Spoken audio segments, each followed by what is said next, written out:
karena guru merupakan pelaksana terdepan dalam proses pendidikan yang berhadapan langsung dengan peserta didik. Oleh karena itu, berhasil dan tidaknya mutu pendidikan tergantung pada profesionalisme guru. Kemudian latar belakang yang ketiga adalah salah satu upaya untuk meningkatkan profesionalisme guru melalui supervisi pendidikan yang dilakukan oleh kepala sekolah atau pengawas sekolah. Lanjut. Perencanaan supervisi akademik. Perencanaan supervisi akademik adalah dokumen yang memuat rencana pemantauan terhadap kegiatan pendidikan di sekolah sejak awal sampai akhir guna membantu guru mengembangkan kemampuannya dalam mengelola proses pembelajaran. Kemudian, perencanaan supervisi harus pada peningkatan belajar murid, yaitu peningkatan murid-murid tertentu di sekolah tertentu dalam situasi tertentu. Yang tujuan akhir dari supervisi bukan hanya peningkatan kemampuan guru saja, tetapi juga peningkatan kegiatan belajar dan hasil belajar. Lanjut. Pelaksana supervisi akademik yang dalam hal ini kepala sekolah, pengawas, guru senior yang ditunjuk, memiliki kompetensi menyusun rencana program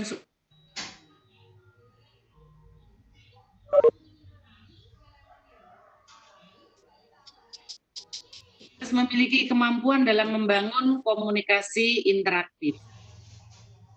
Yang ketiga, menerapkan leadership yang tepat, dan supervisor juga harus menggunakan pendekatan kolaboratif, partisipatif, kemudian sekaligus juga memotivasi agar guru yang supervisi ikhlas membuka diri atas kelemahan diri untuk diperbaiki.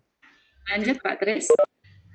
Ada beberapa faktor penting dalam perencanaan supervisi. Yang pertama, kejelasan tujuan pendidikan di sekolah, kemudian pengetahuan tentang mengajar yang efektif, yang ketiga, pengetahuan tentang pendidik, yang keempat, pengetahuan tentang guru, yang kelima, pengetahuan tentang sumber potensi untuk supervisi, dan kemampuan memperhitungkan faktor waktu. Ruang lingkup dalam kegiatan perencanaan supervisi, dalam segi kelembagaan, pengawas atau supervisor adalah pegawai negeri sipil, jabatan fungsional di lingkungan Departemen Pendidikan dan Kebudayaan maupun di Departemen Agama atau Kementerian Agama. Kemudian dalam kepegawaian, kenaikan pangkat dan jabatan pengawas ditetapkan berdasarkan angka kredit, karena pengawas merupakan jabatan fungsional. Segi komponen dan substansi serta kenaikan pangkat dan jabatan pengawas ditetapkan berdasarkan angka kredit karena pengawas merupakan jabatan fungsional. Lanjut Pak Tris. Tujuan perencanaan supervisi yang pertama adalah diharapkan dengan disusunnya perencanaan, supervisi bisa memperbaiki proses belajar mengajar dalam menciptakan situasi belajar yang lebih baik. Kemudian perbaikan tersebut dilaksanakan melalui pembinaan yang profesional. Yang ketiga, sasaran pembinaan tersebut adalah guru atau orang lain yang terkait. Dan secara jangka panjang, maksud dari perencanaan supervisi adalah memberikan kontribusi bagi pencapaian tujuan pendidikan. Prinsip-prinsip perencanaan supervisi yang pertama, ilmiah, demokratis, kooperatif, konstruktif, dan kreatif. Berikutnya,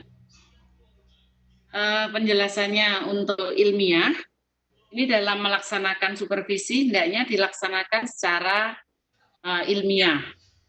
Yang maksudnya adalah harus ada sistematis, teratur, terprogram, dan kontinu. Kemudian objektif, dan menggunakan instrumen atau alat yang dapat memberikan data atau informasi yang akurat. Demokratis maksudnya adalah dalam melaksanakan supervisi, hendaknya dapat menjunjung tinggi azas musyawarah, memiliki jiwa kekeluargaan yang kuat, serta menghargai pendapat orang lain. Lanjut, Pak Tris. Kooperatif dalam melaksanakan kegiatan supervisi, hendaknya dapat mengembangkan usaha bersama untuk menciptakan situasi belajar mengajar yang lebih baik. Kemudian yang keempat, konstruktif dan kreatif. Dalam melaksanakan supervisi, hendaknya dapat membina inisiatif guru serta mendorong untuk aktif dalam menciptakan situasi pembelajaran yang lebih baik. Next. Salah satu prinsip perencanaan program supervisi akademik didasarkan pada kebutuhan dan situasi kondisi sekolah sangat realistis untuk dilaksanakan karena ada beberapa karakteristik dari perencanaan supervisi akademik yang mendukung hal tersebut. Di antaranya, tidak ada rencana yang terstandar. Setiap guru memiliki permasalahan dan membutuhkan bantuan yang berbeda-beda. Kemudian yang ketiga, dalam menyusun perencanaan dibutuhkan kreativitas dari kepala sekolah atau supervisor. Nah, ketiga hal tersebut di atas akan sangat mempengaruhi corak dan ragam program perencanaan supervisi akademik. Sehingga masing-masing sekolah akan berbeda program perencanaannya karena dipengaruhi oleh situasi dan kondisi yang ada di sekolah tersebut. Langkah-langkah perencanaan supervisi ada 5. Yang pertama perencanaan, persiapan, pelaksanaan, rencana tindak lanjut, dan yang terakhir pelaporan. Penjabaran perencanaan.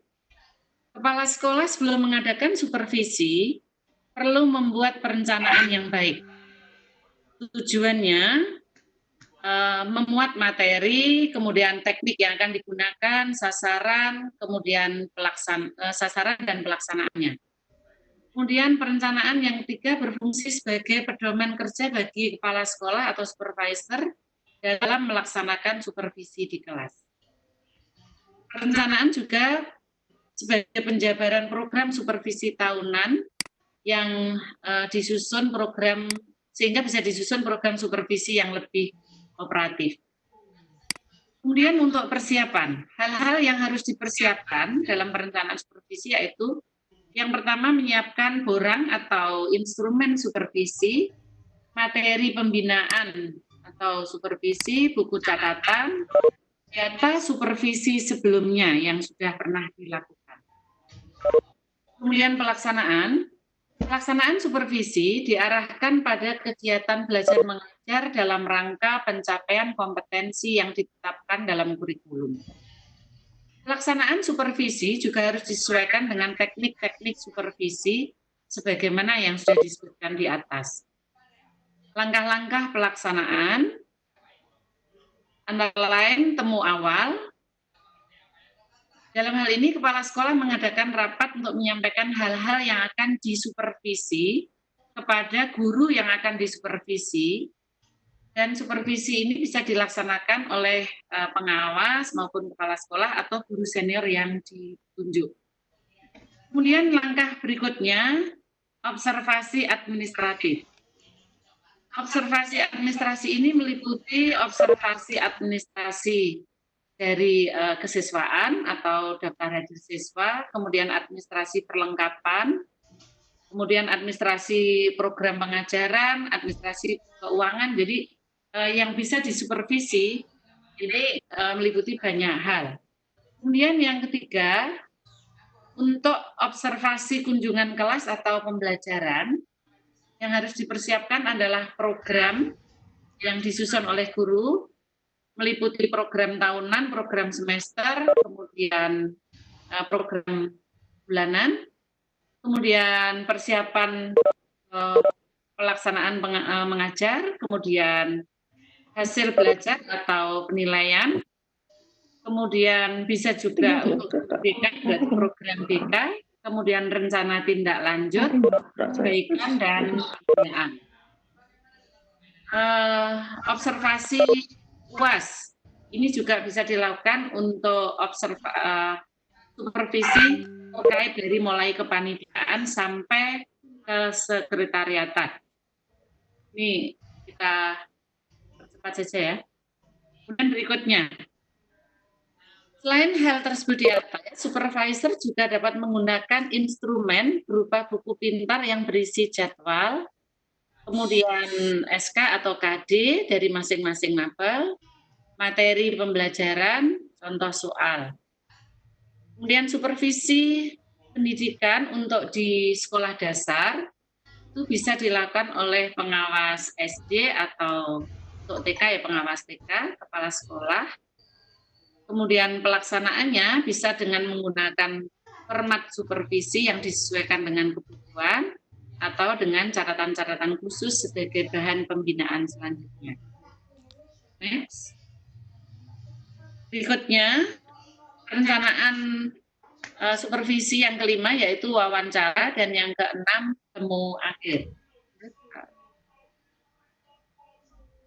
Tindak lanjut. Tindak lanjut merupakan pembinaan dan perbaikan dari hasil atau temuan pada waktu melaksanakan kegiatan supervisi. Temuan-temuan tersebut berkaitan dengan bisa dengan siswa, ini yang berhubungan dengan kesiswaan yang berhubungan dengan pembelajaran. Misalnya di kelas tersebut ada siswa yang kurang, kemudian kalau sudah diketahui siswa yang kurang, maka akan diberikan bimbingan baik bisa secara individual atau kelompok, kemudian latihan-latihan atau pekerjaan rumah, kemudian perbaikan pengajaran yaitu remedial teaching. Kemudian untuk siswa yang sudah menguasai atau dianggap memiliki kompetensi lebih dari yang lainnya, bisa diberikan pengayaan baik secara individual atau kelompok. Demikian dari paparan kelompok 1 yang ini ada guru ya. Dari temuan tadi, temuan yang diperoleh selain siswa, guru, ini nanti sasarannya adalah akan ada hasil guru yang profesional, yang dalam hal ini kalau menurut penilaian dari supervisor, guru yang sudah profesional, maka nanti bisa dijadikan sebagai guru model atau piloting teacher bagi teman sejawat. Kemudian ada lagi kelompok guru yang belum profesional atau perlu pembinaan. Kalau yang sudah profesional tadi dikatakan bisa sebagai modeling atau piloting teacher atau pemandu mapel, atau bisa juga sebagai narasumber dalam kegiatan MGMP atau KKG, sedangkan guru yang belum profesional perlu mendapatkan pembinaan atau penanganan khusus yang dalam hal ini bisa diikutkan dalam pelatihan-pelatihan atau juga bisa diberikan tugas khusus dalam mendesain atau membuat rancangan pembelajaran atau alat peraga, kemudian bisa diikutkan dalam studi banding atau pertemuan-pertemuan berikutnya yang mendorong guru untuk bisa meningkatkan profesionalisme. Demikian Bapak Ibu, paparan dari bahan kajian 5 terkait dengan perencanaan supervisi. Mohon tanggapan dari yang kemarin sudah disampaikan oleh Bapak Sudarto bahwa kelompok 1 presentasi, maka penanggap adalah kelompok 4. Dan setelah itu kami mohon berkenan Bapak Sudarto untuk memberi kami masukan atau penguatan dari apa yang kami sampaikan tadi. Terima kasih dari kelompok 1. Assalamualaikum warahmatullahi wabarakatuh. Waalaikumsalam warahmatullahi wabarakatuh. Waalaikumsalam warahmatullahi wabarakatuh. Siapa nih? Warahmatullahi wabarakatuh. Halo? Halo, ya Bapak. Iya, Bapak. Ya, selamat siang. Ini Bu Hari udah selesai? Sudah Bapak. Oke. Sekarang menanggapnya dari kelompok 4. Kelompok 4, monggo silahkan kelompok 4. Nih Pak Tris merangkap moderator. Terima kasih, saya Bari dari kelompok 4. Mau bertanya, itu kan tadi ada prinsip untuk supervisi kan demokrasi, yaitu kan memberi rasa kekeluargaan itu loh Bu. Nah ini kadang prinsip ini itu keliru atau disalahgunakan, bahwa kadang-kadang itu seorang supervisi itu memberi peluang kepada yang disupervisi, alah nggak apa-apa lah seperti itu, nggak apa-apa. Nah ini bagaimana cara bisa membedakan antara maksud dari demokrasi tersebut dengan anggapan atau sudut pandang bahwa demokrasi itu atau katakanlah menggampangkan itu loh, wes ora apa-apa lah, enggak apa-apa seperti itu. Nah, ini bagaimana caranya supaya prinsip ini memang benar-benar sesuai apa yang dimaksud dengan demokrasi dalam supervisi. Ya, terima kasih. Terima kasih Pak Martin. Berikutnya 2 pertanyaan penanya lagi atau penanggap lagi. Terima kasih. Saya Bari. Iya Pak Surya ya? Ya. Dari kelompok 4 juga nih. Kelompok 4 Pak? Ya sama. Yang saya mau tanyakan, tadi disebutkan di dalam slide itu bahwa tujuan perencanaan supervisi salah satu adalah adanya memperbaiki proses belajar mengajar dalam menciptakan situasi belajar yang lebih baik. Kemudian terbaik itu dilaksanakan melalui pembinaan profesional. Nah, yang ingin saya tanyakan yaitu pembinaan profesional itu yang bagaimana, mungkin disebutkan atau contoh konkretnya selama di supervisi. Ya, seperti Pak Rocky menjelaskan ada hal-hal yang tidak mungkin kurang kalau menurut saya ya kurang profesional atau kurang demokratis juga lah, kemungkinan juga. Jadi patokan untuk profesional itu yang seperti apa, intinya seperti itu Bu. Jadi kita bisa ketika di supervisi kita tahu ini loh supervisinya memang sudah baik, sehingga dari sasaran atau guru yang disupervisi itu bisa menindaklanjuti secara baik pula. Terima kasih Bu. Terima kasih Pak Suryo. Satu lagi dari kelompok 4, monggo.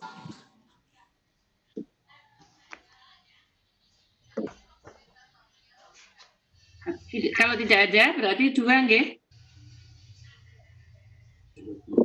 Halo? Halo? Halo? Halo teman-teman, suara saya bisa didengar? Iya dengar Bu. Iya. Masih Bu. Dengar jelas. Oke. Kita anggap saja 2 pertanyaan. Pak Tris, ada yang mau jawab atau langsung saya jawab? Monggo dijawab Bu, nanti saya menambah saja. Oke. Terima kasih untuk pertanyaan Pak Rokim. Saya menjawab pertanyaan yang Pak Rokim ya. Bagus sekali Pak Rokim. Memang di dalam konteks kehidupan kita di sekolah itu kadang-kadang azas kekeluargaan atau azas supervisi demokratis itu kebanyakan disalahgunakan. Disalahgunakannya ini adalah salah satu strategi dalam melaksanakan supervisi akademis itu kan dengan kolegialitas. Nah, demokratis di sini adalah kolegialitas atau azas kekeluargaan. Nah, tapi dalam azas kekeluargaan ini harusnya tidak bisa dicampur adukkan dengan azas gampangke. Untuk itu caranya adalah ini mungkin sekaligus nyambung dengan pertanyaannya Pak Suryo. Untuk menghindari atau membatasi agar tidak terjadi proses penggampangan dalam menanggapi hasil supervisi, maka supervisor harus memberikan pembinaan yang profesional. Salah satu pembinaan profesional yang bisa kami sampaikan di sini adalah kita berpedoman pada standar proses Permendikbud nomor 22 tahun 2016. Di sana ada pedoman proses pembelajaran yang harus diikuti oleh guru. Nah, demokratisnya atau kekeluargaannya ini adalah penyampaian atau pelaksanaan supervisinya. Tetapi konten dari supervisi sendiri itu tidak boleh keluar dari rambu-rambu sesuai yang ada di dalam standar proses atau pembelajaran. Kemudian yang kedua, Pak Rohim, untuk menghindari proses penggampangan, maka supervisor bisa menggunakan borang atau format supervisi yang diberitahukan sebelumnya kepada guru yang akan disupervisi. Yang ini merupakan salah satu dari perencanaan dalam supervisi, yaitu menyampaikan apa-apa yang akan disupervisi nanti, poin-poinnya. Jadi instrumen supervisi itu disampaikan terlebih dahulu kepada guru atau yang akan disupervisi. Dengan demikian, guru akan siap dan menyiapkan proses pelaksanaan pembelajaran sesuai dengan borang yang sudah disampaikan pada saat perencanaan. Kemudian yang ketiga, kekeluargaan tidak berarti akan menghapus konten formal dari supervisi. Maka yang ketiga, dilakukan penjadwalan yang disampaikan dengan cara ini ya, bukan kong kali kong ya. Sebelumnya disampaikan jadwal di awal tahun pelajaran, jadi dibuat formal. Sekolah kalau di SMP 1 Karangtengah di tempat saya itu di awal tahun pelajaran program supervisi itu sudah dimasukkan dalam RKAS. Kemudian nanti rapat dinas awal tahun pelajaran, kepala sekolah sudah menyampaikan bahwa dalam satu semester minimal ada 2 kali supervisi. Maka guru otomatis secara mental sudah akan siap bahwa kami harus mengajar dengan profesional. Kalau persiapannya sudah profesional, sudah disiapkan dengan baik, insya Allah nanti pada saat disupervisi, beliau tidak akan gampangi. Itu untuk Pak Rohim, sekaligus juga dengan jawaban untuk Pak Suryo. Pembinaan yang profesional tadi seperti apa? Dengan menggunakan atau berpedoman pada rambu-rambu atau aturan. Untuk pembelajaran itu standar proses bisa menggunakan permen, kemudian instrumennya kita bisa menggunakan instrumen supervisi yang mulai dari ada 2 macam untuk penilaian RPP dan sekaligus observasi kunjungan kelas. Demikian Pak Rohim dan Pak Surya, mungkin dari teman-teman kelompok 1, Pak Tres, Pak Budi, Bu Deni. Ya, terima Ali kasih Bu Ari. Ini menambah saja ya. Terkait dari pertanyaan Pak Rohim tadi, supervisi yang memiliki azas demokrasi. Tepat sekali apa yang disampaikan Bu Hari. Di sini dalam supervisi demokrasi biasanya kita istilahnya tidak harus ada istilah kong kali kong, Bu, Mbak. Tetapi sebelum pelaksanaan supervisi biasanya memang sudah dijadwalkan atau di awal tahun sudah dibuat program. Dan juga biasanya saat supervisi bisa juga ada pemberitahuan maupun tidak ada pemberitahuan. Itu juga bisa untuk berdampak demokratis.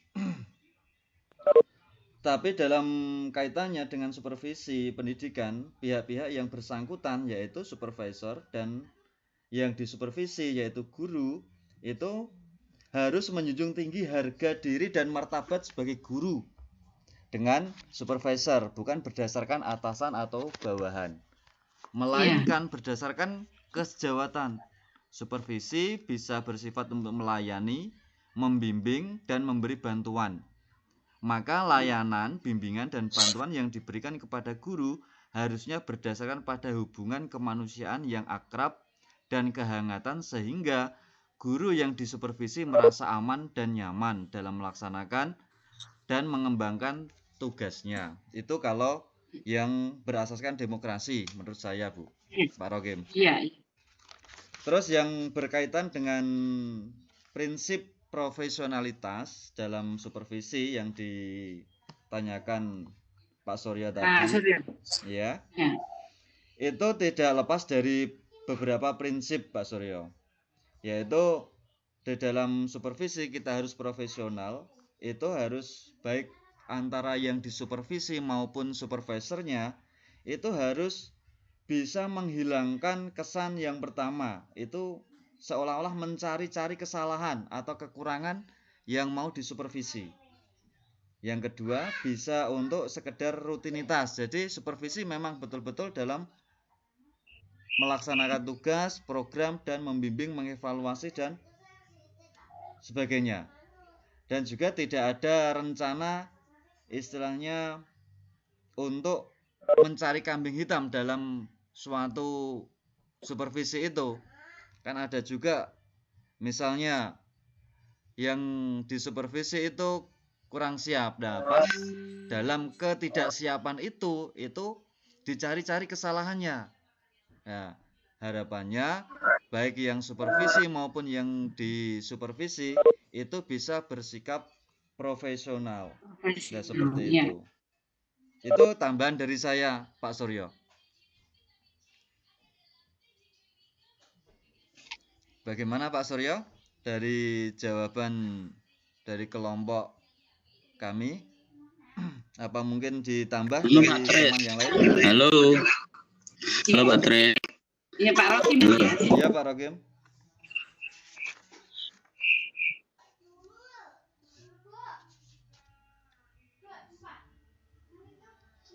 Iya Pak Rokim, ada tanggapan? Monggo Pak Rokim, apakah jawaban dari kelompok 1 tadi sudah cukup menjawab pertanyaan dengan atau ada yang Halo Pak Rokim.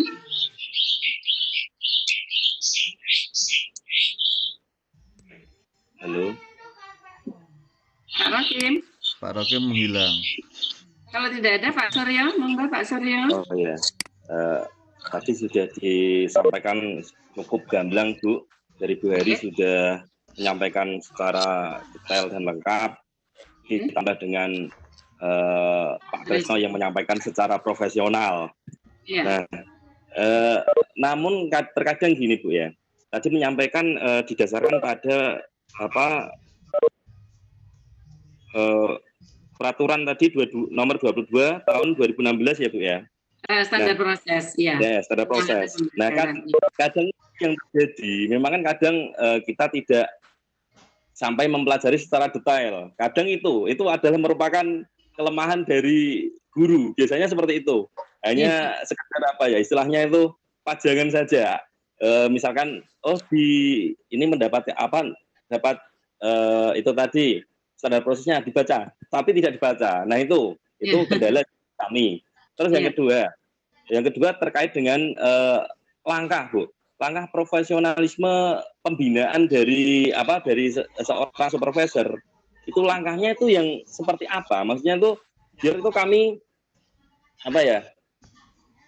kami tahu. Kalau tadi kan yang disampaikan Pak Tresno itu kan pendekatannya secara humanis, harus secara berperan ya.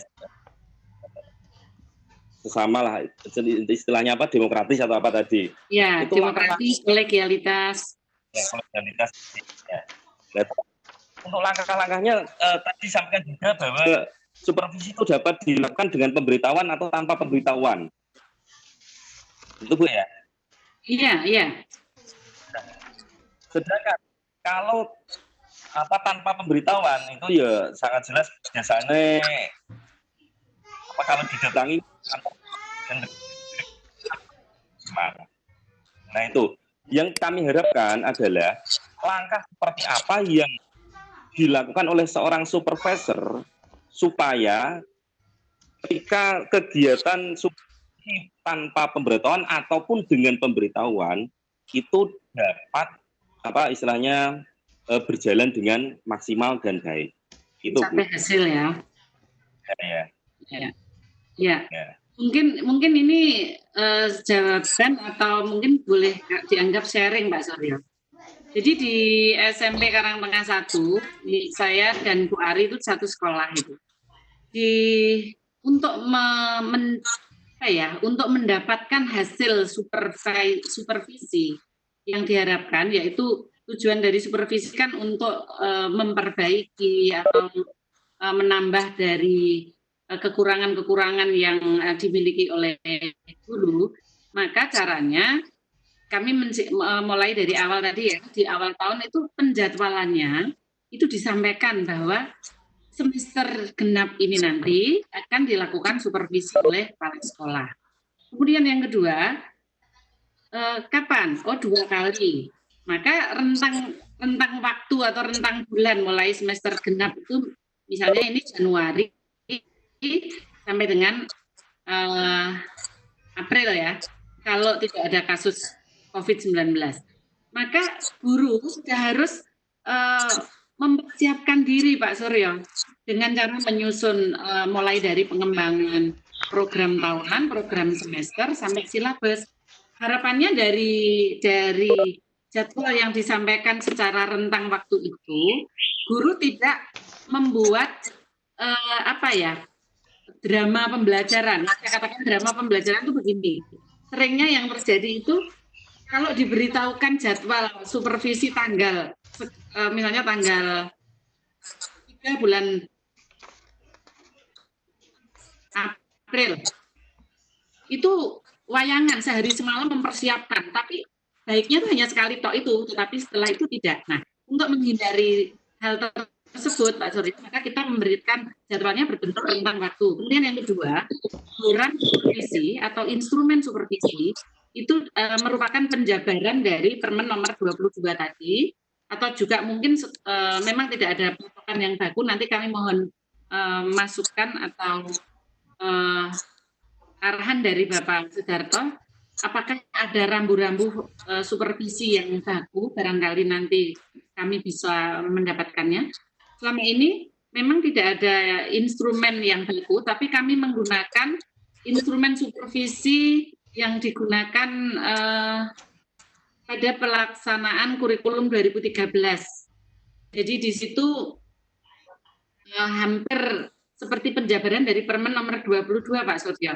Mulai dari penyusunan RPP, itu kaidah-kaidah yang harus ada di dalam RPP itu di situ nampak atau muncul di dalam instrumen supervisi. Jadi apa sih yang harus standar minimal ada di dalam RPP? Maka guru diharapkan bisa menyiapkan dengan detail. Kemudian di format yang kedua yaitu instrumen pengamatan kunjungan kelas. Itu juga di sana tertera dengan jelas mulai dari kegiatan awal itu instrumen apa kegiatan apa yang harus ada di dalam kegiatan awal. Kemudian apa yang harus ada di dalam kegiatan inti. Di dalam kegiatan inti itu juga disertakan model pembelajaran yang digunakan, menggunakan misalnya discovery learning, maka sintaksnya apa, itu muncul di dalam instrumen supervisi.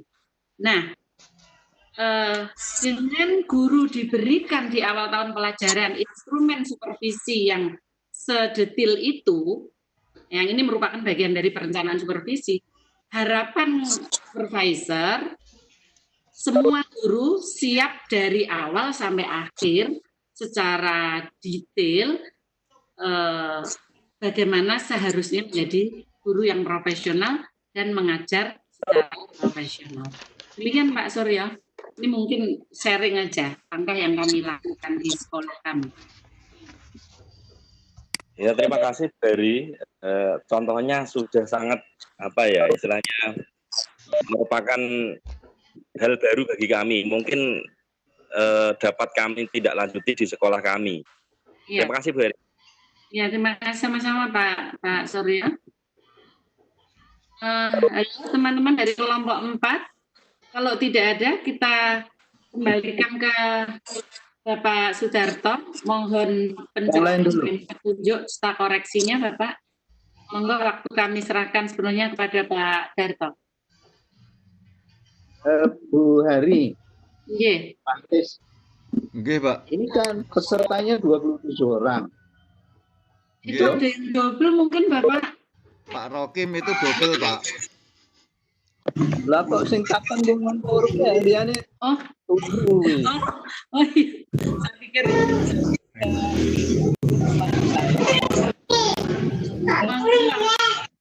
Tindak utama tertentu kemudian dilanjutkan dengan diskusi terbuka oleh seluruh peserta gitu loh. Nah, kalau ini kan baru kelompok 1 dan kelompok 4. ya. Kelompok 4 itu cuma Pak Surya Dan Pak Rohim. Rohim. Iya. Padahal materi ini kan mestinya kan semua bahannya udah diberitahukan, Oke. lalu mempelajari dan semua juga mengalami, kalau tidak mengalami di supervisi, ya tahu krungu kancane di supervisi, atau kalau Bu Harti itu kepala sekolah ya krungu atau melakukan supervisi, melakukan supervisi digerenengi kancane kan pernah ngalami gitu. Nah sekarang pertanyaannya kan begini, yang terjadi di sekolah itu bagaimana petanya, dan kemudian ketika Ibu dan Bapak ini memperoleh wawasan melalui PowerPoint saya, kemudian membaca buku rujukan, kita coba kontrol yang terjadi di sekolah itu, nek wis bener, kenang apa kok wis bener. Oke. Nek durung, bagaimana caranya membetulkan. Bapak dan Ibu semuanya sudah mengalami yang namanya supervisi, termasuk merencanakan supervisi. Nah sekarang kan baru Pak Suryo, baru Pak Rohim, Pak Tris, berarti jadi wong 17. Mungkin yang lainnya ini Pak, yang lainnya nunggu kelompok 4 sebagai penanya partner. Kalau sudah selesai barangkali. Sebelum saya kepingin yang lain itu. Jojo yang lain malah belanja di pasar itu.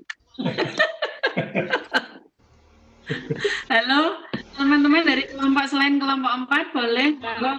Banyak Bu Ari Wijayanti, Deni Susanti, Deni Susan. Ini satu kelompok Pak dengan kami, kelompok Nah, ini yang kelompok. Iya, iya. Yang lain kan? Yang lain, monggo. Ya.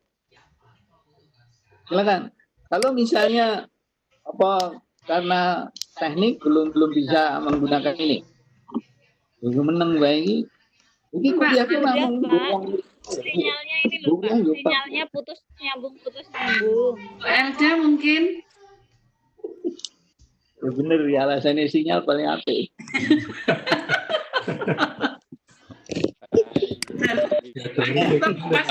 Sebenarnya kurang jelas Pak. Pak Tri, jujur saja ini kan pengalaman baru. Nggih, Pak. Nggih. Pengalaman baru ini ternyata ketika ini hasil pemetaan WHO loh.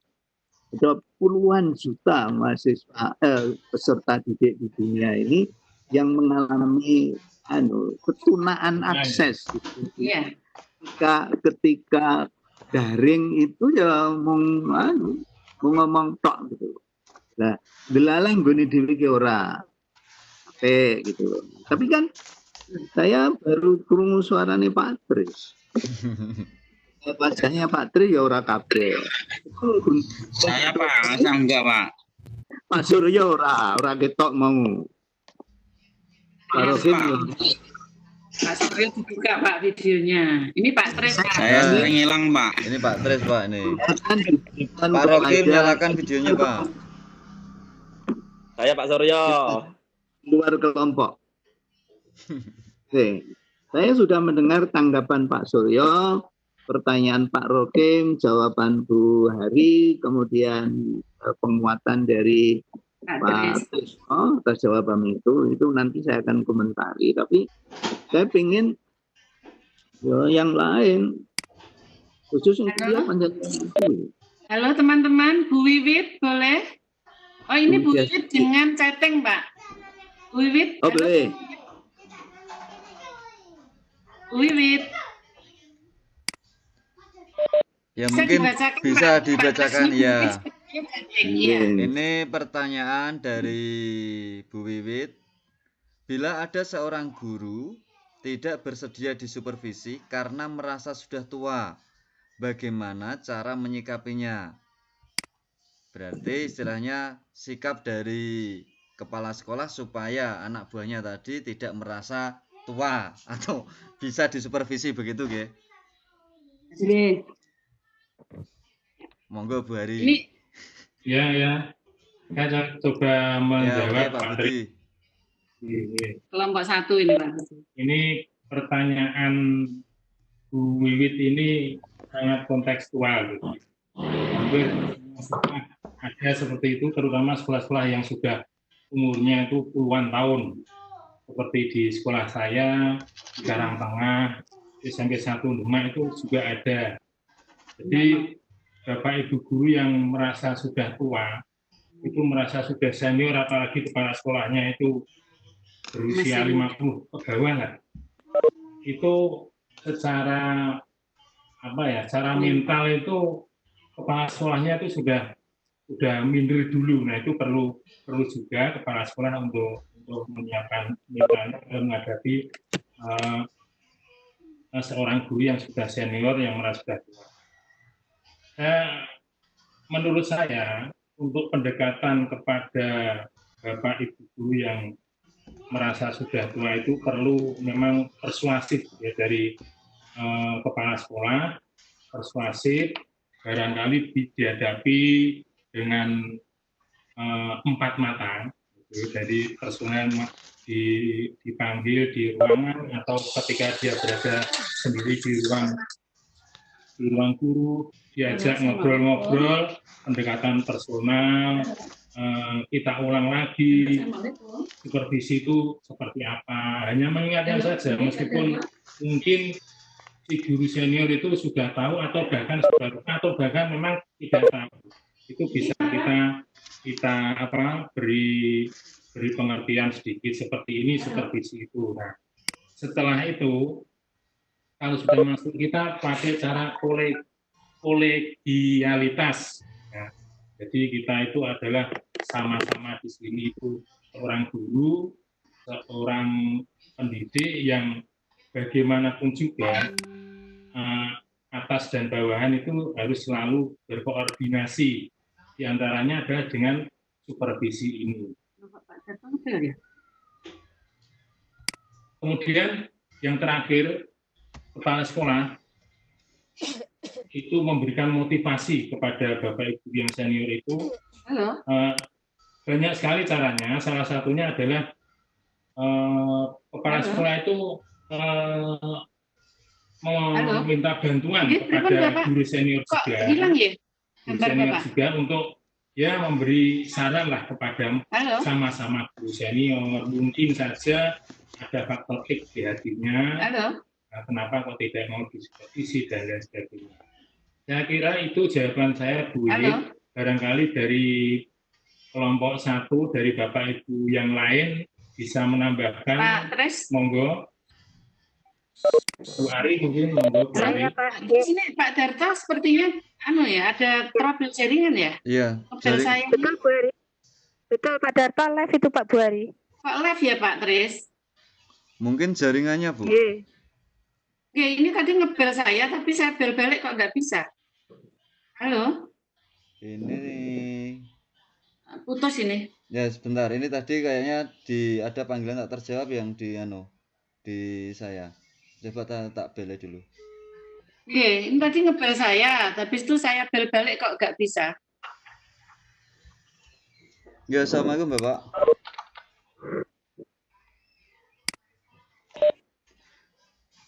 Nggak bisa, saya ngebel nggak bisa. Ini tadi ngebel saya. Ini kok live tadi, Pak? Nggak live kok. Jaringan nih, mungkin trouble jaringan.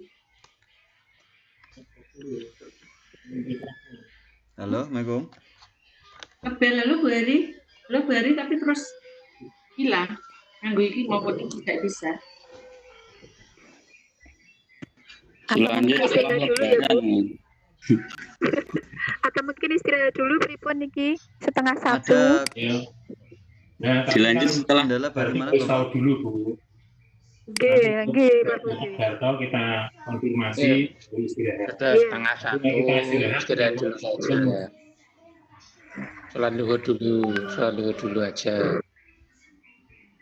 Kalau boleh usul istirahat dulu, nanti sambil menunggu Pak Darto masuk kita mulai lagi. Apa Wonten gini? pripun?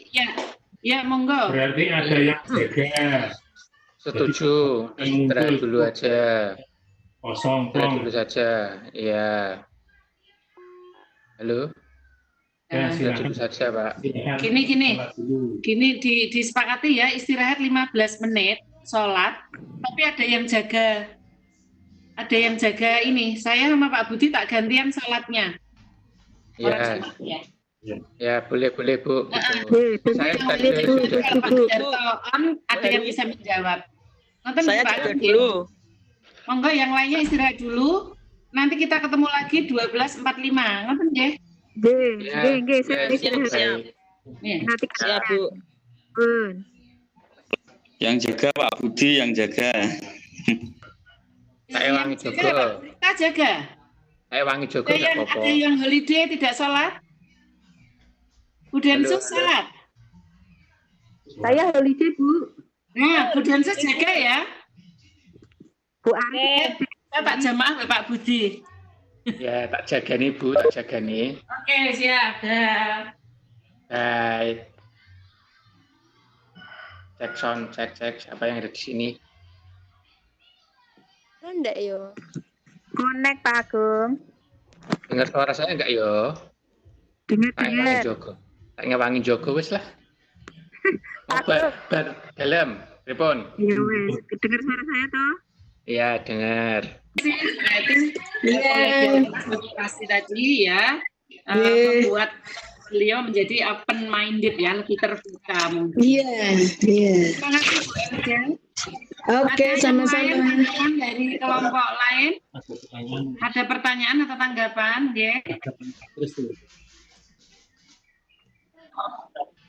Terus mau membacakan chattingan?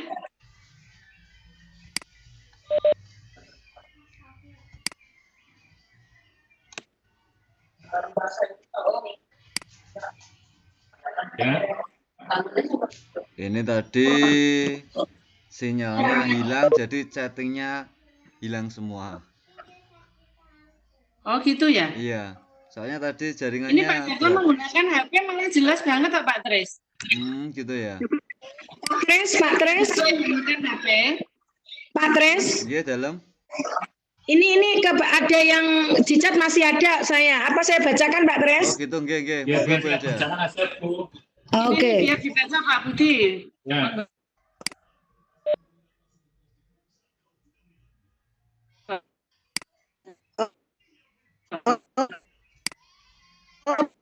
Ini Pak Budi. Oke. dari Agung ya, guru profesional dan non profesional.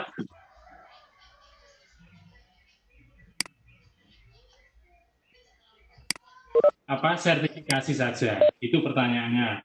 Monggo dari teman-teman dari kelompok satu yang menjawab. Bu Ari mungkin.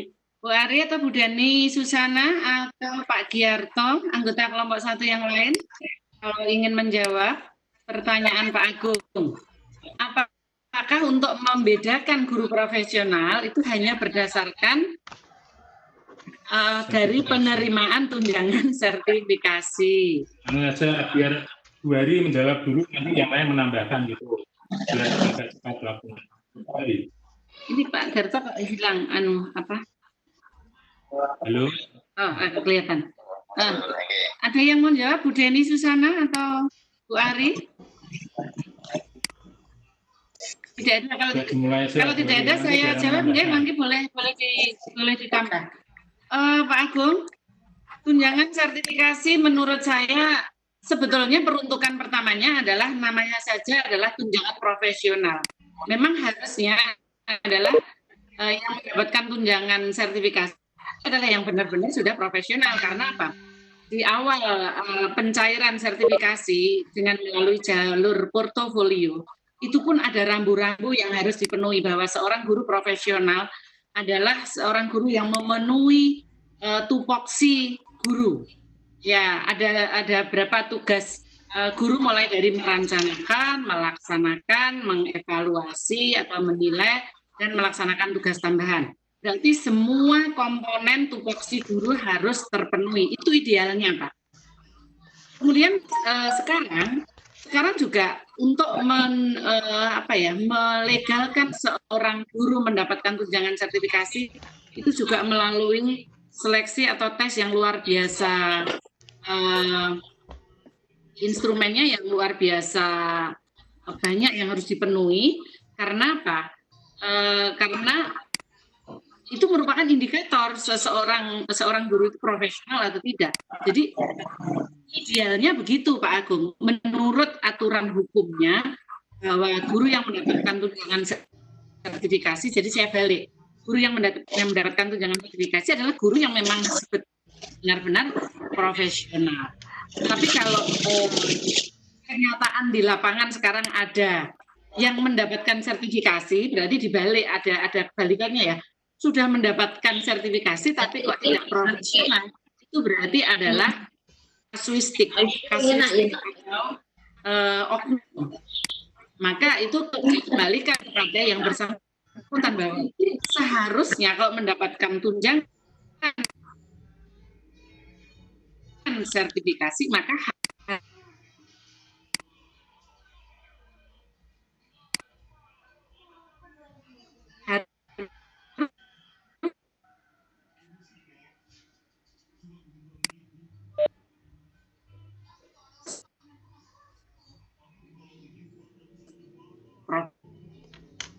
profesional. Gitu Pak Agung. Ya Bu, terima kasih. Pak Paden menanggapi Pak. Oke, terima kasih atas tanggapannya. Ya, Hilda dari kelompok 3. Tadi dikatakan sudah bla bla bla dengan Bu Hari. Yang namanya guru tambahan, yang namanya guru profesional adalah guru yang sesuai dengan keahliannya, bekerja sesuai dengan keahliannya. Jadi tidak ditentukan non PNS atau PNS. Di tempat kami non PNS juga disupervisi oleh kepala sekolah. Jadi tidak ada bedanya antara yang punya sertifikasi atau tidak. Jadi menurut saya profesionalisme adalah bekerja sesuai dengan keahliannya. Itu Pak. Terima kasih. Terima kasih. Oh ya, ya Bu, terima kasih. Ya, ya, dengar suara saya nggak Pak? Ya, terima kasih. Terima kasih atas tanggapannya. Ya, memang berarti intinya sertifikat yang diterima itu sebagai bukti dari keprofesionalan seorang guru, begitu ya kira-kira? Betul, tapi jangan dibalik ya Pak Agung. Maksudnya tidak profesional. Begini Pak Agung. Ya. Profesionalisme dengan mendapatkan sertifikasi itu kan untuk mendapatkan tambahan tunjangan. Iya, betul. Iya, untuk itu ya. Jadi antara swasta dan negeri sama, semuanya mendapatkan hak untuk disupervisi. Terima kasih. Ya, sama-sama. Terima kasih atas jawabannya. Sudah Pak Agung? Ya, sudah Pak. Clear Pak. Nggak ada masalah. Berikutnya ada Bu Istri Roka. Ya, Istri Roka. Ini untuk supervisi idealnya dilakukan 4 kali tahun kurang. Jawabannya ini dari Bu Istri Roka. Dari kelompok 1, monggo Pak Tris jawab untuk gimana Pak Tris? Monggo.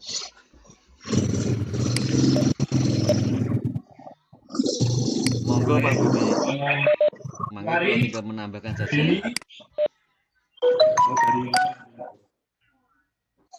Bu Hari lagi bisa menjawab dulu. Bu Hari nanti ditambahkan yang lain. Monggo, Bu Hari. Terima kasih Pak Budi. Sepengetahuan kami itu dari panduan supervisi untuk SMA ini kemarin yang saya baca. Di dalam panduan tersebut disampaikan sekurang-kurangnya, jadi tidak ada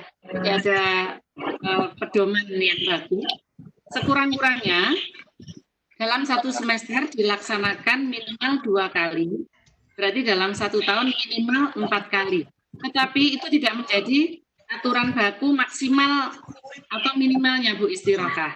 Tetapi supervisi bisa jadi ditambah atau dilakukan melebihi dari aturan itu manakala memang ada kebutuhan atau guru membutuhkan untuk dilakukan supervisi. Jadi sesuai kebutuhan. Itu 4 kali dalam setahun itu rambu-rambunya, tetapi tidak menutup kemungkinan akan dilakukan penambahan frekuensi atau kuantitas supervisi manakala memang butuh atau perlu dilakukan supervisi. Kan Bu Isti? Bu Ari? Yeah. Bu Ari? Ya. Kondisi seperti apa yang memungkinkan kita untuk melakukan supervisi di luar jadwal yang kita tentukan? Contohnya. Halo? Halo, ya. Oh, Bu Isti ya? Iya, iya. Iya, Bu. Siapa yang mengharuskan ya? Ya, baik. Di luar supervisi yang sudah terjadwal. Ya, selain yang sudah terjadwal, ada kalanya kepala sekolah mungkin perlu melakukan tambahan supervisi atau supervisi darurat manakala menurut penilaian kepala sekolah guru tersebut perlu dilakukan supervisi. Contoh dalam proses pembelajaran, misalnya menurut pengamatan kan di dalam proses pembelajaran itu kan ada pemantauan. Nah, pemantauan yang dilakukan oleh kepala sekolah itu di sini tidak terjadwal, bisa jadi di luar jam pelajaran.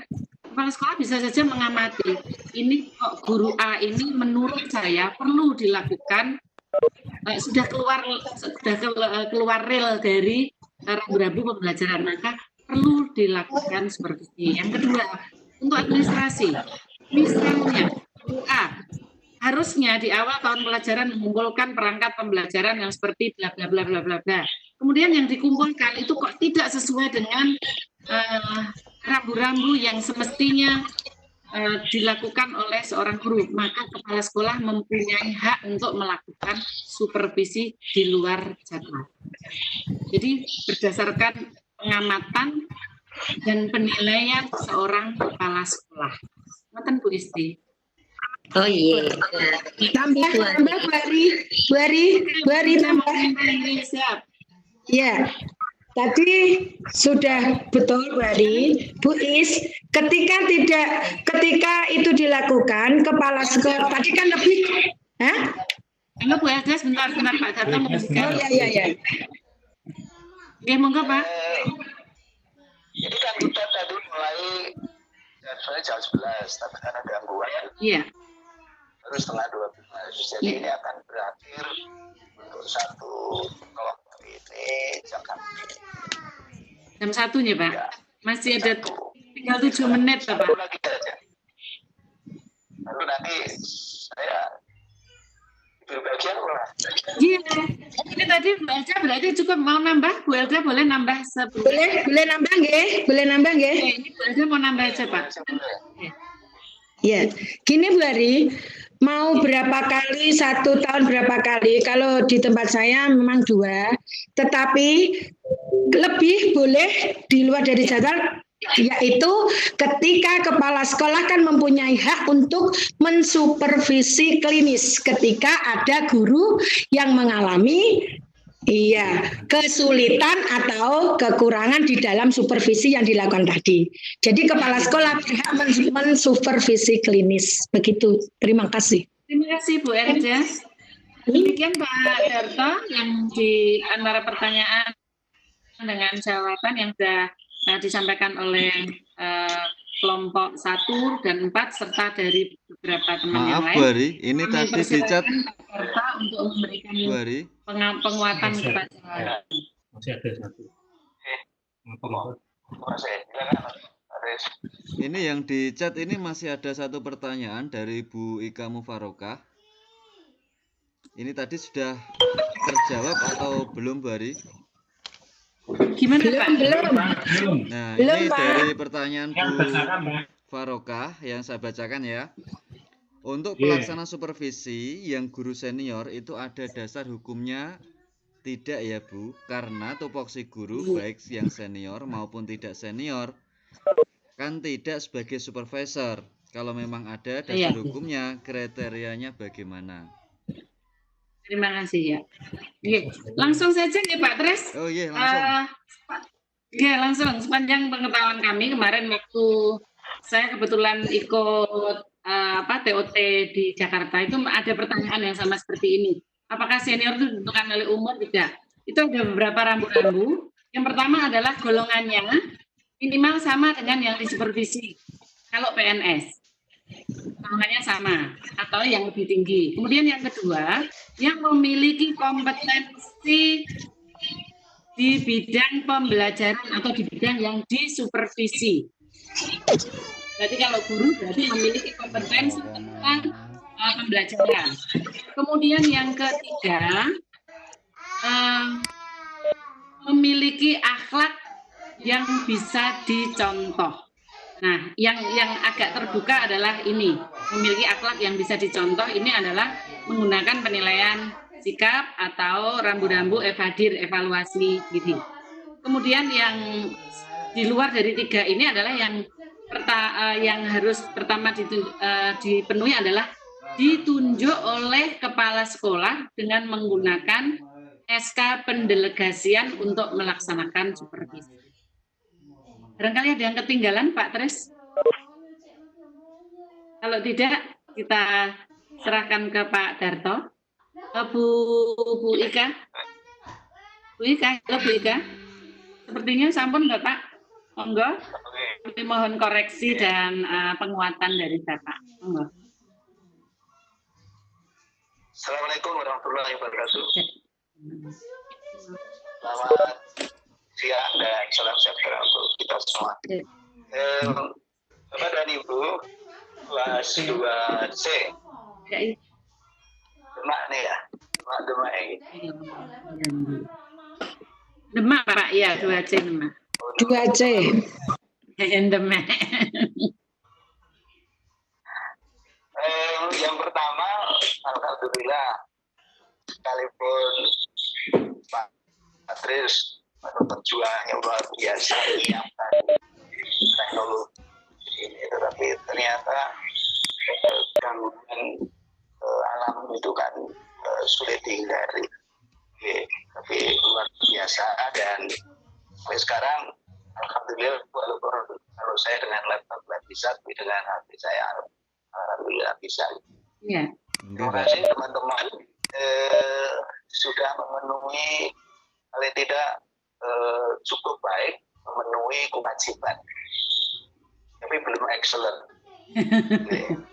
Belum excellent. Di-excellentkan oleh Pak Darto nanti. Ya, kenapa saya bilang cukup baik, karena saya baca PowerPoint-nya yang ditayangkan oleh Pak Tris dan kemudian tanya jawab tadi. Saya akan mulai dengan yang terakhir mengenai dasar hukum guru senior sebagai supervisor. Ya, nah, saya ingin kemukakan dulu bahwa supervisi itu adalah bantuan yang bersifat keahlian. Kalau istilah lain, bantuan profesional. Jadi kalau orang itu tidak profesional, itu tidak boleh membantu. Nah, keprofesionalan guru kan menurut peraturan perundang-undangan, Undang-Undang Nomor 14 kan, kompetensi itu kan. Iya. Ya. Jadi ketika guru itu punya tugas pokok dan fungsi, siapa saja bisa melakukan. Terbukti sekarang ini ada guru yang ora di sertifikat profesi bisa mulang kok. Iya. bisa mengajar itu. Tetapi guru profesional bukan sekedar bisa melakukan tugas pokok fungsi. Dan masuk kelas sekolah. Tapi bagaimana cara mengajarnya? Melalui proses itu harus diperhitungkan. Jadi keprofesionalan itu terletak pada bagaimana guru melakukan fungsinya sesuai dengan norma-norma profesi guru. Kalau kompensasi keprofesionalan, pertama dia mesti menguasai bahan yang diajarkan. Jadi saya di sekolah itu jadi saya iso guru mulang karo maca.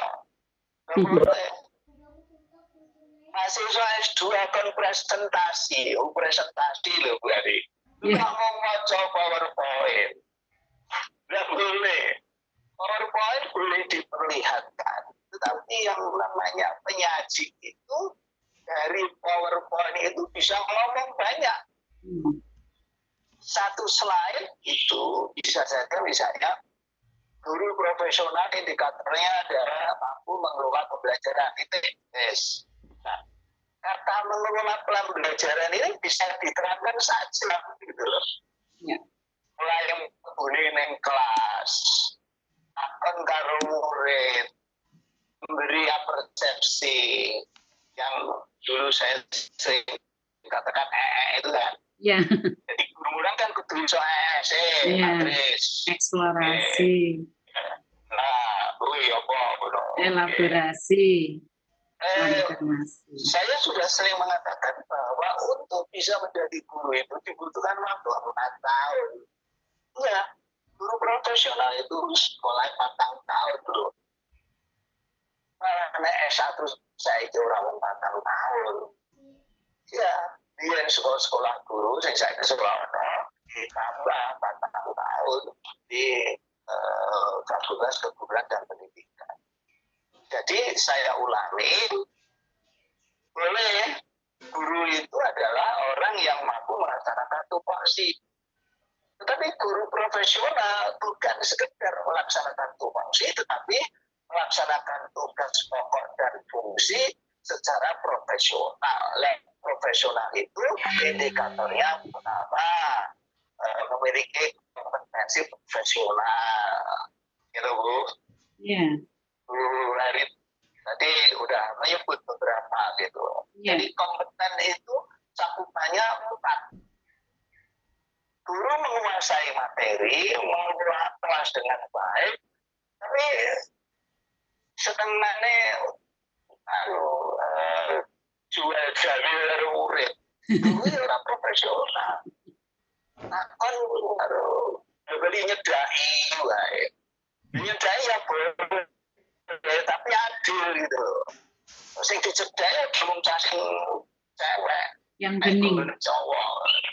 Pak Trispi dilihat ini mulai. Itu sing dicedai cewek. Namanya tidak profesional. Sing bening. Nah, lalu tadi saya koreksi, sekalipun ini diutarakan dalam forum penataran, guru yang ditetapkan menjadi supervisor jangan berbasis pada usia dan golongan. Jangan. Tetapi tadi, dia kompeten gitu loh. Guru muda kayak Pak Tris, menguasai teknologi, kebetulan guru saya bicara pensiun, usianya saya ketemu, tahun menyam kalau usia enggak. Delala mengelola pembelajaran pakai IT raiso gitu loh. Nah, kan perlu disupervisi. Pak Tris ini kurang tua gitu loh. Jadi bukan dasarnya usia, juga bukan karena golongan. Nah, kompetensi supervisor itu harus real, bukan sekedar normatif, bukan sekedar punya sertifikat, nggak boleh. Sekarang guru profesional itu kan profesi sertifikat itu tunjangan dikategorikan sebagai guru profesional. Iya, iya, iya, kebulak balik. Iya. Jadi untuk pilih senior menjadi supervisor jangan berdasarkan guru. Jadi senioritas bukan senioritas Usia atau golongan. bukan senioritas usia, bukan juga senioritas pengalaman, tapi senioritas kompetensi profesional, kepribadian, yang empat itu kan, empat itu gitu loh. Empat kompetensi itu. Guru sing slemer ya rasa ditunjuk dari supervisor. Jangan. Jadi empat kompetensi guru kata wis apa? Berapa nilai sekolahan? Itu sekolahan yang dua kan undang-undang guru. Iya, Pak. Mulai bulan itu punya syukur. Iya, Pak. Jadi Merencanakan. Nah, Bapak dan Ibu, ini terkait juga dengan masalah supervisi itu perlu diberitahukan atau tidak. Lalu supervisi itu berapa kali dan seterusnya. Saudara-saudara, tolong didengarkan. Supervisi itu adalah bantuan keahlian yang diberikan kepada guru agar guru itu satu bisa memperbaiki kelemahan profesionalnya, gitu Bu. Yeah. Lalu yang kedua mampu meningkatkan kinerja profesionalnya, gitu loh. Mampu meningkatkan kinerja profesional. Jadi yang pertama harus jadi sasaran supervisi adalah guru yang banyak memiliki kelemahan. Kalau tadi disebutkan, sudah dijelaskan oleh Bu Hari, ada perencanaan supervisi, tadi kan umum ya, sebenarnya ada perencanaan supervisi yang akademik, lebih khusus lagi itu ada. Jadi baru umum. Yang sekolahan, tadi tidak salah paparannya, karena bersifat umum, termasuk supervisi manajerial. Tapi setiap kali kita mau masuk ke supervisi, apakah manajerial atau akademik, itu mesti supervisi akademik itu sama dengan supervisi apa? Gimana, Pak? Supervisi akademik itu sama dengan supervisi apa? Supervisi akademik? Supervisi pembelajaran, Pak. Pembelajaran, Pak? Supervisi pembelajaran. Iya. Jadi supervisi pembelajaran. Nah, supervisi pembelajaran itu mulai dari bagaimana guru merancang pembelajaran sampai masuk ke kelas, sampai akhirnya melakukan evaluasi, sampai melakukan itu supervisi pembelajaran. Nah, rencana supervisi itu mesti memperhitungkan ketika guru itu atau kepala sekolah tidak menunjuk guru senior, sebaiknya dikemukakan secara terbuka. Jadi jangan delian. Yeah. 3 orang guru bahasa Indonesia, kemudian tanpa itu lalu muncul si A pendeta-pendeng melakukan supervisi. Tidak boleh. Ya, harus itu akan ditunjuk. membuat hubungan antara guru bahasa Indonesia yang 2 dengan yang ditunjuk itu nanti menjadi tidak nyaman. Baik. Nah, supervisi itu bantuan keahlian yang harus diterima dengan ikhlas dan kesadaran penuh itu menjadi lebih baik. Ya, tidak CCM senang kalau sang supervisor ya tidak bagus.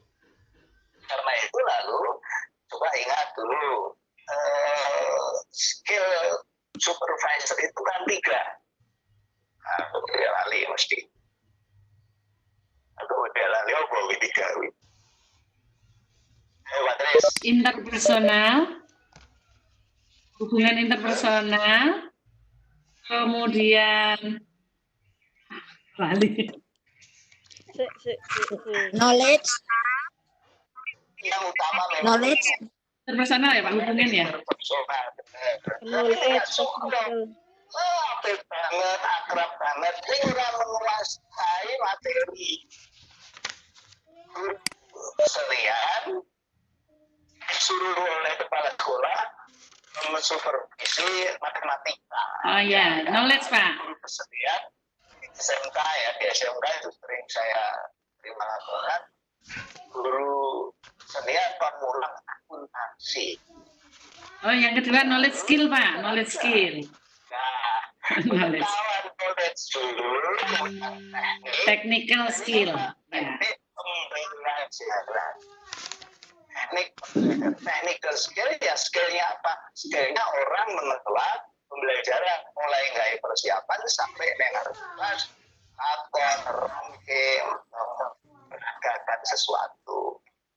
Ya, nah kembali ketika saya sebut tadi guru senior itu basisnya adalah kompetensi, bukan umur, bukan pangkat, bukan termasuk ketika menjadi pengawas. Jadi pengawas itu formatnya SK. Kepala sekolah sebagai supervisor basisnya juga SK. Kurang aku SK kayak guru senior, tapi dia punya otoritas untuk melakukan supervisi dan inspeksi. Ya, nah, formal ya, jadi otoritas formal itu tidak menjamin keberhasilan tugas. Jadi pengawas itu formalnya dengan SK punya kewenangan untuk melakukan supervisi dengan segala macam langkah dan teknik. Ya, nah lalu ternyata di lapangan menunjukkan senengnya pengawas, tetapi ternyata tidak mampu melaksanakan supervisi sebagaimana yang seharusnya. Supervisi yang seharusnya itu adalah supervisi yang mampu mendorong guru pertama menyadari kelemahannya, dan kemudian yang kedua menerapkan contoh arahan petunjuk yang diberikan oleh supervisor. Jadi kalau hari ini sudah dirancang ada supervisi, kemudian sesudah itu seminggu kemudian ketika dimonitor, sebetulnya yang monitor itu bisa saja guru kepala sekolahnya, ternyata balik meneh. Jadi sesudah ada supervisi, guru di supervisikan, kalau klinis kan kemudian ada masuk observasi, kemudian bukan gitu, mau kurang ini kan gitu kan Bu. Iya. Lalu yang penting tidak lanjut itu enggak. Bagaimana guru bersikap sesudah ada proses supervisi mulai dari diamati perilakunya sampai diberitahu ini orang ini dan seterusnya. Nah, supervisi yang efektif adalah supervisi yang dilakukan sehingga menumbuhkan kesadaran dan kemudian sikap mau memperbaiki atau mau meningkatkan keprofesionalannya. Ya. Nah, guru yang bandel, saya setuju. Kalau tadi pendekatannya seperti yang ditarakan oleh Bu siapa tadi yang menyebut ada guru senior, ada di supervisi, tapi di tempat lain ternyata dengan cara tertentu kesejawatan, kolegialitas ternyata mampu disupervisi. Bu Harti, Bu Hari, Pak Tris, Pak Suryo masih ada nih? Halo Pak Suryo. Masih Pak. Masih Pak. Kita turun yang toko. Oke, foto-foto kan orang yang restoran.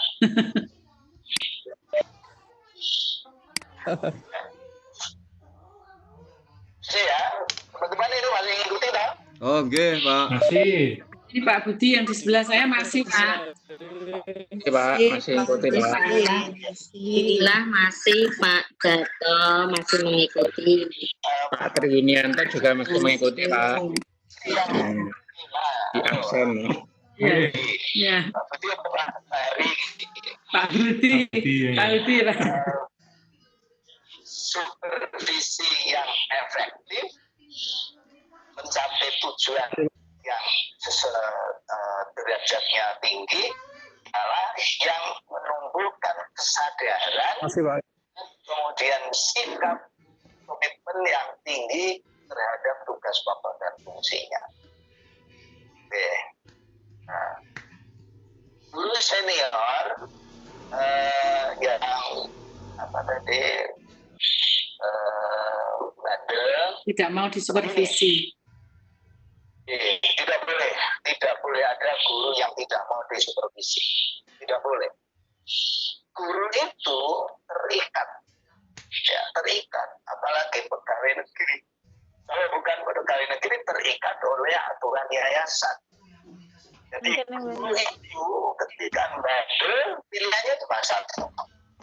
Dia mau terus disuruh mengurip ya bujune atau bandel ya harus konsisten itu kasarnya kan gitu.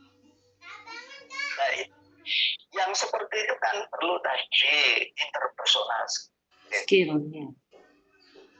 Tapi yang namanya wong bangkang itu kan yo kadang-kadang dilus ya udah.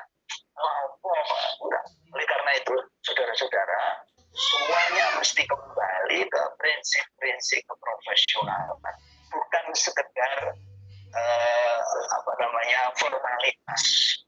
Aku kan guru profesional, itu sertifikat profesi.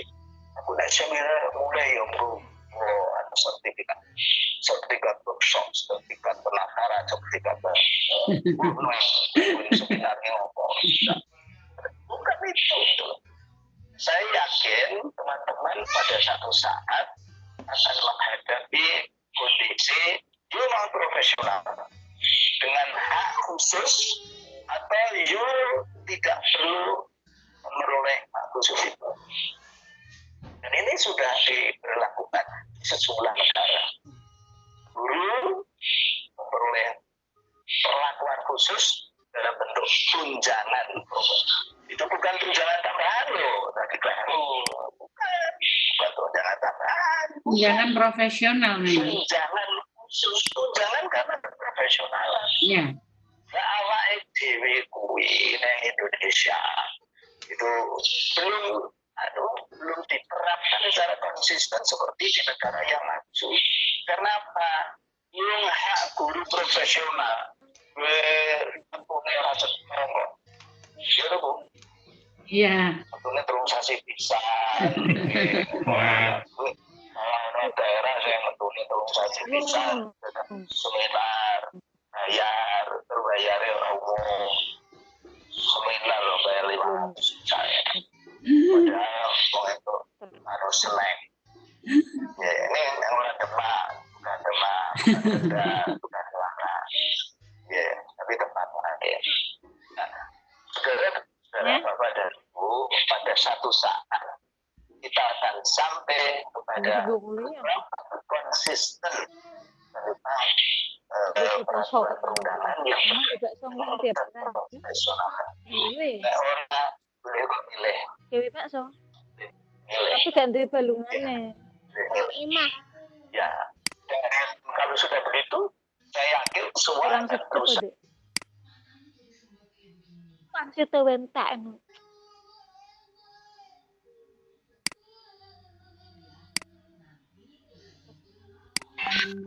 Munger terus. Lah, tangannya loro, santel. Pikir tinggal kuliah apa ora? Tinggal kuliah pe mare emosi ya.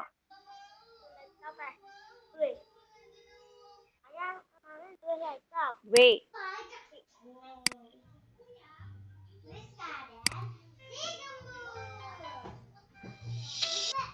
Mbak.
Sebelumnya ada penilaian formatif.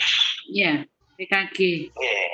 Ya, penilaian formatif itu artinya sekali-kali guru lihat mungkin administrasinya, atau mungkin dicek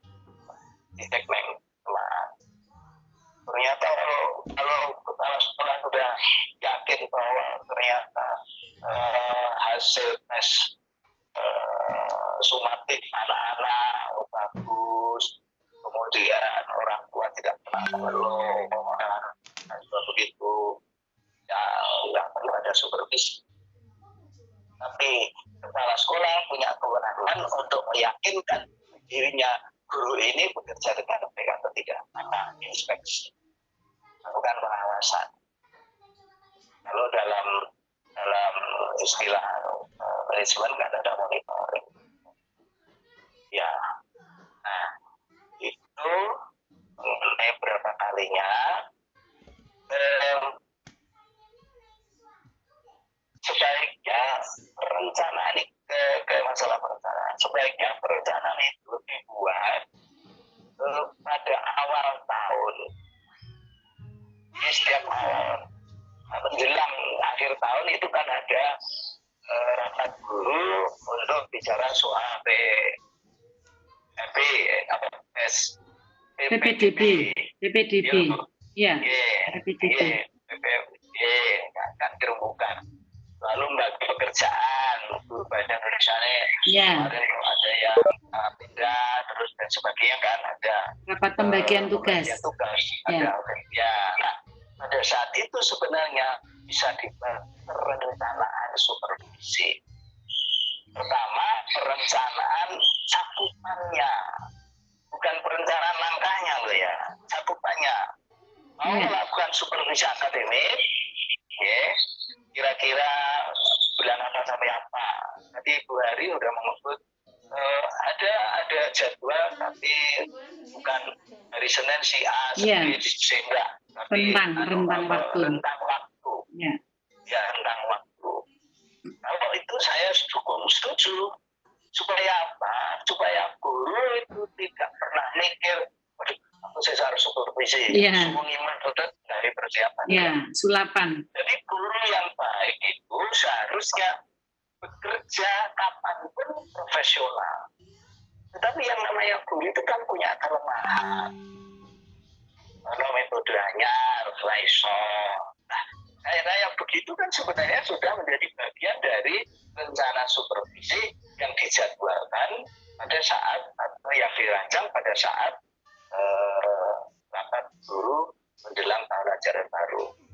Biasanya akhir tahun ajaran baru ya. Karena bareng karo penerimaan siswa baru. Kemudian supervisi manajerial. Nah, pada waktu merencanakan supervisi akademik kan kemudian bisa guru ini kok nilainya kok selalu jelek. Kan bisa tuh melalui soal yang dibuat, apalagi kalau soal itu dibuat oleh antar sekolahan, kan bisa diketahui guru ini tapi kira orang dia lancar. Mungkin apa soal nomor ini kuableh bocah salah. Nah, soal nomor 1, 5, itu kok kabeh salah gitu loh. Itu artinya apa? Artinya guru tidak menguasai proses pembelajaran terkait dengan soal nomor 1, nomor 3, nomor 5, nomor 3. Nah, itu bisa jadwalkan supervisi. Nah, supervisi bila bisa mulai model individual atau kelompok. Nah, ada yang perlu dibenahi ya. Misalnya nanti misalnya soal apa ya, himpunan misalnya, anak-anak itu jelek kabeh. Ya, guru dikumpul ke bareng. Ya, guru kelas 1, guru kelas 2. Ya, jadi kemudian kalau sudah merancang cakupan supervisi akademik, lalu rancangan kedua mengambil langkah-langkah tadi, Bu.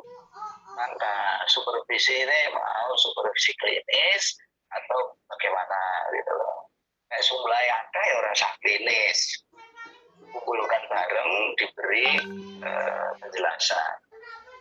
Tapi kalau nanya itu sih guru misalnya aja tadi ya, guru musik kok kemudian mengulang matematika, wah berarti harus klinis. Ya, nah, supervisi klinis itu ada tahapannya sendiri, ada perencanaannya sendiri. Nah, kemudian cakupan supervisi manajerial bukan hanya soal keterpenuhan sarana prasarana, bukan soal kecukupan anggaran, tetapi juga soal sarana prasarana iki wis dibeli tinggu opo. Jadi bukan sekedar sudah tercukupinya sarana prasarana, tetapi apakah sarana prasarana itu diberdayakan dalam proses pembelajaran atau tidak. Termasuk misalnya bagaimana guru memanfaatkan perpustakaan. Yang terakhir, jadi tindak lanjut supervisi itu jangan observasi terus rembukan neng ruang guru bagaimana tadi proses pembelajaran, itu tindak lanjut bukan. Itu bagian dari supervisi klinis. Guru mulang, sebelumnya udah memberi petunjuk dari kepala sekolah atau guru senior, kemudian guru mengajar diamati, ada orangnya, lalu sudah itu selesai, kemudian tentu menggunakan waktu yang pas, guru dijar bukan gitu, lebih bagus lagi kalau seperti UGRIS itu punya yang namanya micro teaching. Jadi guru mulang itu kemudian bisa ditayangkan. Sebenarnya sekarang juga bisa kok.